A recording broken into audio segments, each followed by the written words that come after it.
और सबसे पहले हम बात करेंगे प्रधानमंत्री नरेंद्र मोदी की यूक्रेन यात्रा के विश्लेषण के साथ ही यह भी बताएंगे कि आखिर रूस यूक्रेन युद्ध के 2.5 साल बाद जो उम्मीद प्रधानमंत्री मोदी के इस दौरे से जगी है उसके मायने क्या हैं? क्या शांति दूत बनकर प्रधानमंत्री मोदी इस युद्ध को खत्म कराने में अहम किरदार निभाने वाले हैं? युद्ध विराम को लेकर क्या है प्रधानमंत्री मोदी का कूटनीतिक नजरिया, उसको भी समझना होगा।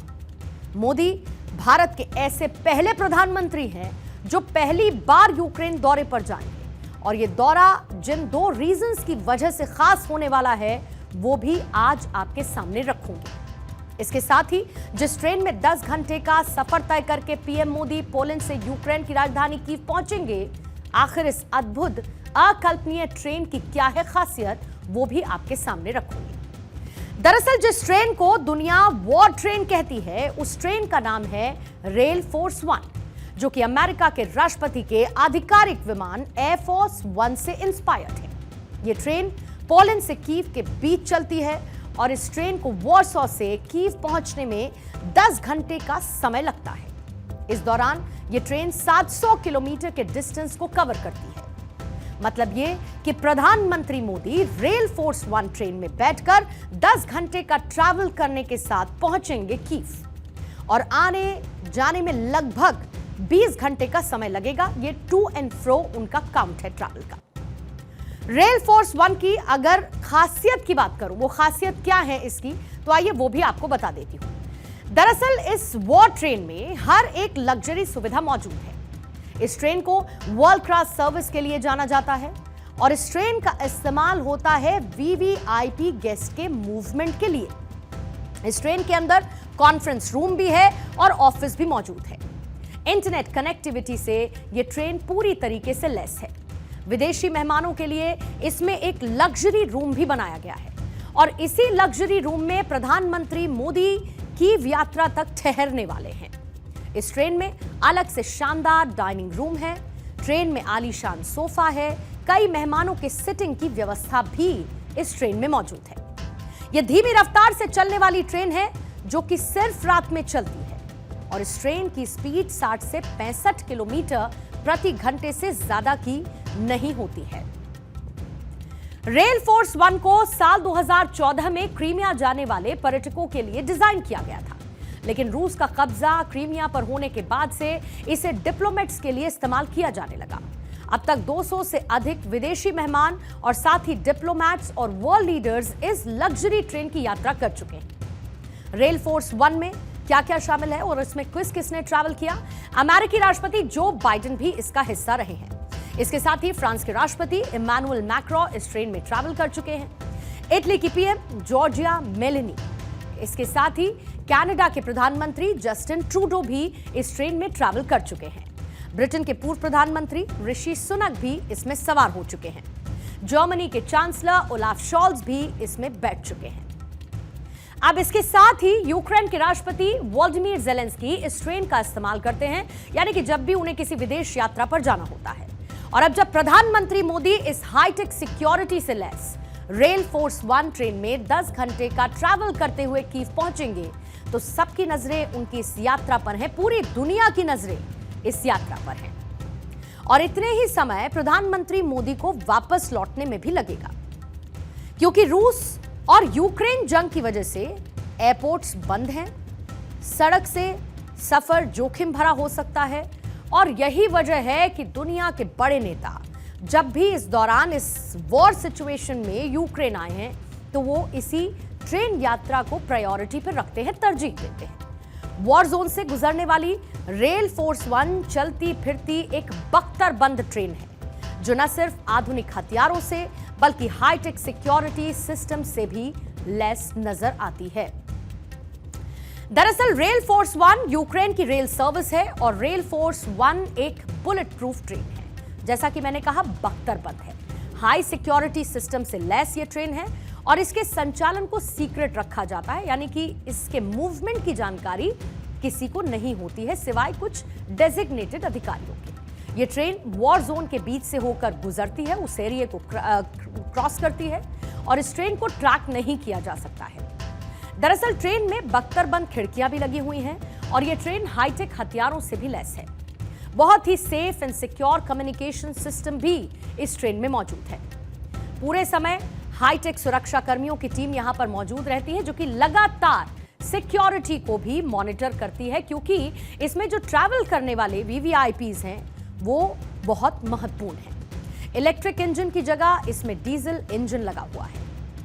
इस बात का यह ध्यान रखा जाता है कि अगर किसी वक्त पावर ग्रिड फेल हो जाए तो इस रेल के संचालन में कोई रुकावट ना आए, क्योंकि अगर वॉर जोन में रेल लाइन के साथ साथ यूक्रेन के इलेक्ट्रिक ग्रिड पर भी हमला होता है, जैसा कि पहले इस तरह की यूक्रेन से खबरें आती रही हैं, ऐसे में अगर ट्रेन में इलेक्ट्रिक ग्रिड लगा होता है तो ये ठप पड़ जाएगी, जबकि डीजल इंजन पर इसका असर नहीं पड़ेगा।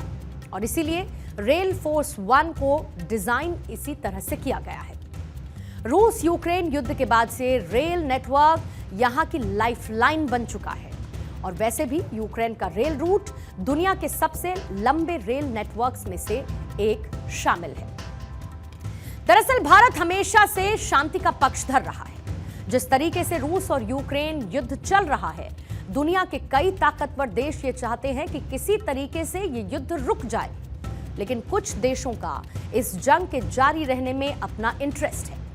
रूस के राष्ट्रपति व्लादिमीर पुतिन से मुलाकात के 45 दिन बाद प्रधानमंत्री मोदी यूक्रेन जा रहे हैं। 9 जुलाई को प्रधानमंत्री मोदी रूस दौरे पर गए थे और इसके साथ ही राष्ट्रपति व्लादिमीर पुतिन से उनकी मुलाकात हुई थी। भारत रूस संबंधों के साथ यूक्रेन से चल रही जंग को लेकर चर्चा उस दौरान की गई थी और अब 23 अगस्त को यूक्रेन के फ्लैग डे के मौके पर प्रधानमंत्री मोदी ज़ेलेंस्की से करने वाले हैं मुलाकात। रूस और यूक्रेन युद्ध के 2.5 साल लगभग पूरे हो चुके हैं और ऐसे में मोदी की इस यात्रा से पूरी दुनिया को उम्मीदें हैं। कैसे? दरअसल माना यह जा रहा है कि शांति दूत बनकर प्रधानमंत्री मोदी इस युद्ध को रुकवा सकते हैं। यूक्रेन में रहने वाले भारतीय समुदाय के लोग किस तरीके से इसको लेकर एक्साइटेड हैं प्रधानमंत्री मोदी के पहुंचने को लेकर, वो भी आपको दिखाएंगे। मोदी के इस दौरे का उत्साह अपने चरम पर है और उम्मीदें बेहिसाब हैं। बहुत ही हिस्टोरिकल मोमेंट है। 91 के बाद अब 33 साल के बाद कोई पहले प्रधानमंत्री हैं जो हमारे देश यूक्रेन आ रहे हैं, तो ये बहुत हर्ष और उल्लास का माहौल है हमारे भारतीयों के बीच, क्योंकि करीब 900 दिन हो गए हैं इस लड़ाई को चलते हुए। अब इस पे वक्त आ गया है कि इसको ख़त्म होना चाहिए, क्योंकि या तो ये एस्केलेट होगी तो थर्ड वर्ल्ड वॉर की तरफ जाएगी, और नहीं तो इसको अभी बंद होना चाहिए। बंद कराने के लिए एक ही उम्मीद है हमारी कि मोदी जी आए और इनके बीच में सुलह कराएं। बहुत ही हर्ष उल्लास का माहौल है हमारे बीच में। हमें तो बहुत खुशी हुई कि मोदी साहब यहाँ पर आ रहे हैं। मैं तो ये समझता हूँ कि उनके चरण जहाँ पड़ते हैं वहाँ खुशहाली होती है, और हम चाहते हैं कि यहाँ पर खुशहाली हो और प्रॉस्पेरिटी आए यहाँ पर, जैसे पहले वॉर से पहले थी वैसे प्रॉस्पेरिटी आए। प्रधानमंत्री मोदी राष्ट्रपति पुतिन से मुलाकात करने के बाद यूक्रेन का दौरा इसीलिए कर रहे हैं जिससे यह साबित हो जाए कि भारत ने किसी एक का पक्ष नहीं लिया है, बल्कि उसका फोकस इस युद्ध को रोकने में है और वो बस शांति को स्थापित करना चाहता है। ये पूरी दुनिया जानती है कि हमारा देश भारत बुद्ध का देश है, जहां शांति का संदेश दिया जाता है और युद्ध किसी भी समस्या का हल नहीं, और ये प्रधानमंत्री मोदी कई बार अलग अलग मंचों से कह चुके हैं। भगवान बुद्ध क्या है, ये भी पीएम मोदी अपने जिक्र में शामिल कर चुके हैं। पीएम मोदी ने किस तरीके से पोलैंड में युद्ध को लेकर शांति संदेश दिया, आपको वो भी सुनना चाहिए। मदद करता है। भारत हमेशा फर्स्ट रिस्पॉन्डर के रूप में सामने आता है। साथियों, भारत बुद्ध की विरासत वाली धरती है।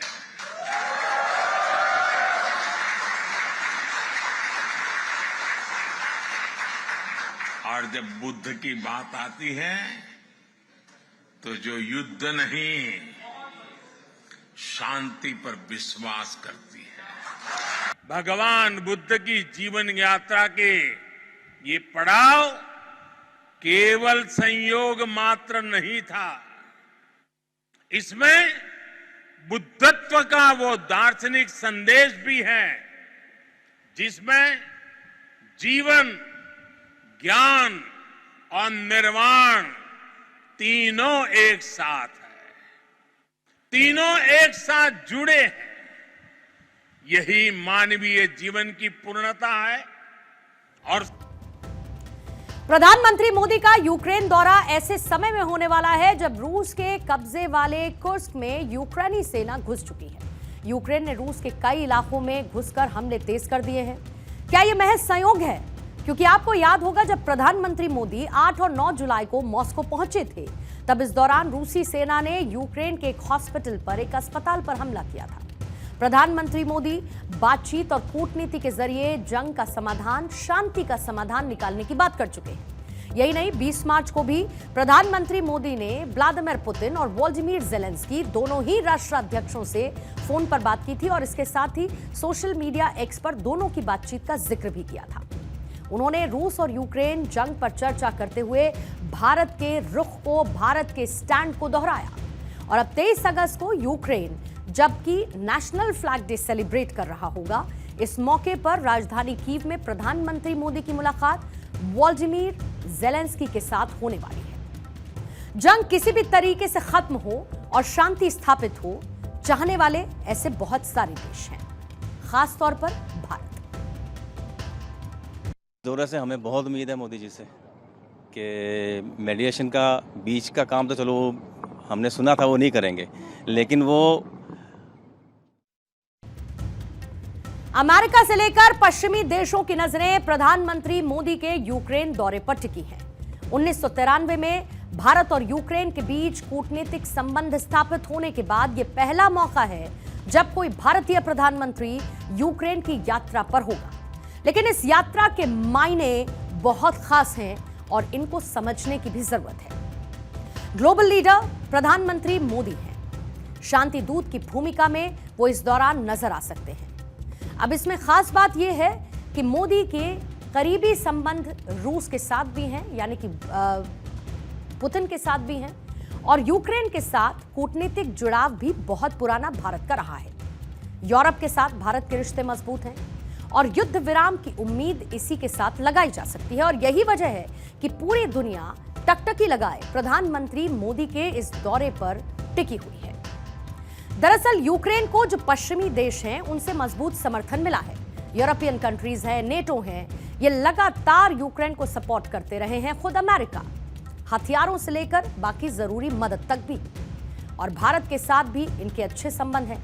दूसरी तरफ भारत रूस के साथ अपने संबंधों और साथ ही पुरानी मित्रता का विस्तार करता है और एक बैलेंस बनाकर चलता है। हालांकि प्रधानमंत्री मोदी की कीव यात्रा मॉस्को के साथ भारत के संबंधों को खतरों में क्या डाल सकती है, इस बात को किसी भी तरीके से बल नहीं दिया जा सकता है। वजह क्या है? क्योंकि युद्ध को लेकर प्रधानमंत्री मोदी का एक बहुत साफ संदेश है, डिप्लोमेसी और डायलॉग से इसका समाधान निकले। भारत एक इकलौता देश है जिसके रूस और यूक्रेन दोनों ही देशों के साथ संबंध प्रगाढ़ है। रूस के साथ आर्थिक, सामरिक और इसके साथ ही राजनीतिक रिश्ते बेहतर हैं। रूस के साथ ही सैन्य, व्यापार और कूटनीतिक संबंध गहरे हैं। और यूक्रेन के साथ भी भारत का गहरा कूटनीतिक जुड़ाव है। वर्ल्ड ऑर्डर जिस तेजी के साथ चेंज हो रहा है, भारत की भूमिका पर हर किसी की नजरें हैं। इसी बीच में लाइव तस्वीरें आ रही हैं, सीधा आपको वहां पर लिए चलते हैं क्योंकि प्रधानमंत्री मोदी अपने पोलैंड दौरे पर हैं और ऐसे में आज उनके पोलैंड दौरे का दूसरा दिन है जहां पर लगातार डेलीगेट से उनकी मुलाकात हो रही है, द्विपक्षीय वार्ता हो रही है, प्रधानमंत्री मोदी का स्वागत किया जा रहा है और ऐसे में एक और मुलाकात की तस्वीरें बिजनेस लीडर्स के साथ इस वक्त मुलाकात प्रधानमंत्री मोदी करते हुए नजर आ रहे हैं। I'm really right now very excited and proud that I could represent our capital group here in this meeting. As a foreign company in India, we can see a lot of changes which happened in the last few years when this government was running, which are really helpful for us to invest in India. And we see that upcoming years are very promising years for. इससे पहले भी आपने देखा होगा जब प्रधानमंत्री मोदी अपने विदेश दौरों के दौरान बिजनेस लीडर्स से मिलते हैं तो प्रधानमंत्री की कोशिश होती है कि ज्यादा से ज्यादा इन्वेस्टमेंट भारत देश में आए और कैसे इन बिजनेस लीडर्स को ईज ऑफ डूइंग बिजनेस के तहत इन्वेस्टमेंट के लिए बढ़ावा दिया जाए और ये भारत में आकर अपने व्यापार को बढ़ाए। और उन्हीं मुलाकातों का ये सिलसिला एक बार फिर से पोलैंड में देखने को मिला है। बहरहाल मैं बात उस वर्ल्ड ऑर्डर की कर रही थी जो बदलता हुआ नजर आ रहा है इस युद्ध के बीच में भी। कोई साथ में यूक्रेन के है तो कोई रूस के साथ है, लेकिन भारत एक मजबूत स्थिति में है और इसका पूरा का पूरा क्रेडिट अगर किसी को जाता है तो वो है ग्लोबल लीडर यानी कि नरेंद्र मोदी को। दुनिया के कई ताकतवर देशों के साथ प्रधानमंत्री मोदी की कूटनीति, उनकी डिप्लोमेसी की बदौलत रिश्ते पहले से ज्यादा और मजबूत हुए। ऐसे में सवाल यह है कि क्या प्रधानमंत्री मोदी का कीव दौरा गेम चेंजर साबित होगा? पीएम मोदी के यूक्रेन दौरे का जो मेन एजेंडा है उसमें 4 मुद्दे शामिल हैं। वो क्या क्या हैं? सबसे पहली नजर है आर्थिक तौर पर, क्योंकि जाहिर है कि प्रधानमंत्री चाहते हैं कि जो हमारे व्यापारिक रिश्ते हैं वो और ज्यादा बेहतर हों। फिर दूसरा, सामरिक रिश्तों पर ध्यान देना होगा। तीसरा, कूटनीतिक पर, डिप्लोमेसी के जरिए कैसे अभी की स्थिति को यानी युद्ध की स्थिति को खत्म किया जाए और युद्ध विराम तक पहुंचा जाए। ये है वो 4 रास्ते, ये हैं वो 4 मंजिल जिस तक प्रधानमंत्री मोदी गुजरते हुए पहुंचना चाहते हैं। अंत में है युद्ध विराम और यही वजह है कि प्रधानमंत्री मोदी के इस दौरे पर हर किसी की नजर है। जाहिर बात है कि सवाल है कि क्या प्रधानमंत्री मोदी की बात रूस मानेगा? क्या प्रधानमंत्री मोदी की बात यूक्रेन मानेगा? यूक्रेन दौरे से युद्ध का हल क्या निकल सकता है? क्या दोनों ही देशों के बीच सीज फायर पर बात बन सकती है? प्रधानमंत्री मोदी की ग्लोबल लीडर की इमेज का असर क्या इस दौरे के दौरान पड़ेगा?